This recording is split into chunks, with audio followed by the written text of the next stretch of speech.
नमस्कार दोस्तों, आप सभी का स्वागत है। आज मैं आपको बहुत ही जबरदस्त कहानी बताने वाला हूं कि कैसे जाने अनजाने में हुई घटना हमारा जीवन बदल सकती है। तो चलिए इस इंस्पिरेशन शॉर्ट स्टोरी को शुरू करते हैं।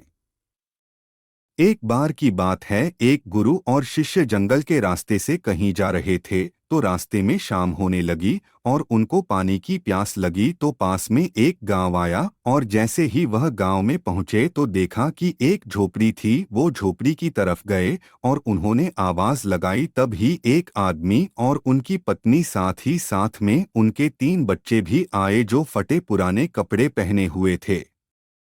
गुरु यह सब दृश्य देख रहे थे कि इतना बड़ा खेत है, इन्होंने फसल इसमें नहीं लगाई हुई है। तो गुरु ने सबसे पहले तो पानी के लिए आग्रह किया कि हमें पानी मिल सकता है। तो उन्होंने गुरु और शिष्य को पानी पिलाया। अचानक गुरु ने कहा कि अगर आप इसमें खेती नहीं करते तो फिर अपना जीवन यापन किस तरीके से चलाते हैं। तो उस आदमी ने कहा कि हमारे पास एक भैंस है और इस भैंस का दूध बेचकर के पैसे कमाते हैं और इसी से हम आजीविका चलाते हैं। गुरु ने उनकी इस बात को ध्यानपूर्वक सुना और उनके बीच में कुछ देर तक बातचीत हुई, लेकिन अंधेरा हो चुका था। तो उन्होंने यह निर्णय लिया कि आज की रात हम यहीं रुकेंगे। तो लगभग मध्य रात्रि के करीब गुरु ने शिष्य से कहा कि हमें इस भैंस को ले जाना होगा और इस भैंस को ले जाकर कहीं जंगल में छोड़ना होगा। तो शिष्य ने सोचा कि इस तरीके का गलत काम भला मैं कैसे कर सकता हूं। अगर मैं इस भैंस को लेकर के जाऊंगा तो यह आदमी बाद में अपना जीवन यापन कैसे करेगा। लेकिन गुरु का आदेश था, उसको करना पड़ा।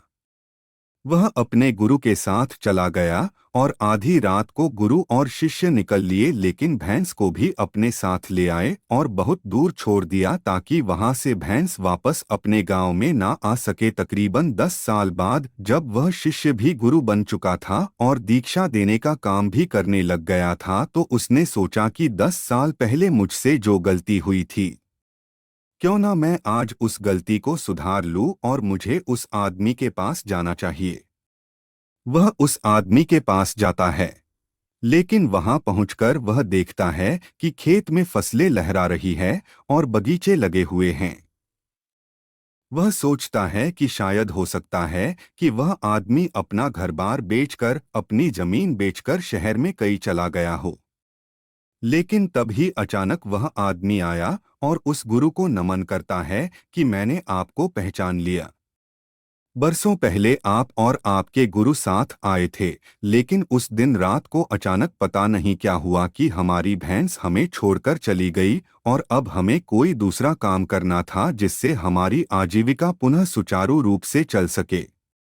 लेकिन हमारे पास कोई विकल्प नहीं था, तो मैं जंगल से लकड़ियां काट के लाता था और उसी से जीवन यापन करता था। मैंने बहुत मेहनत की, आम के बगीचे लगाए। धीरे धीरे आम के बगीचे से लोग आम खरीदने लगे और धीरे धीरे मेरा आम का बगीचा बड़ा होने लगा और मुझे अच्छे खासे फल और उनसे पैसे मिलने लगे और मेरा बिजनेस बढ़ता गया, मेरा काम बढ़ता गया। अंततः यह जो आप देख रहे हैं वह 10 सालों की मेहनत का नतीजा है। तो कहानी से हमें यह शिक्षा मिलती है कि आपके जीवन में भी कोई ऐसी भैंस है क्या जिसको आप नहीं छोड़ना चाहते हो और सिर्फ उसी से आप कमाई करना चाहते हो। हमेशा परिवर्तन तभी होता है जब आपके पास कोई विकल्प नहीं होता है, और जब आपके पास कोई विकल्प नहीं होता है तो सिर्फ आपके पास जो रास्ता होता है आप उसी पर चलते हैं, और जब आप उसी रास्ते पर चलते हैं तो जीवन में आपको सफलता जरूर मिलती है।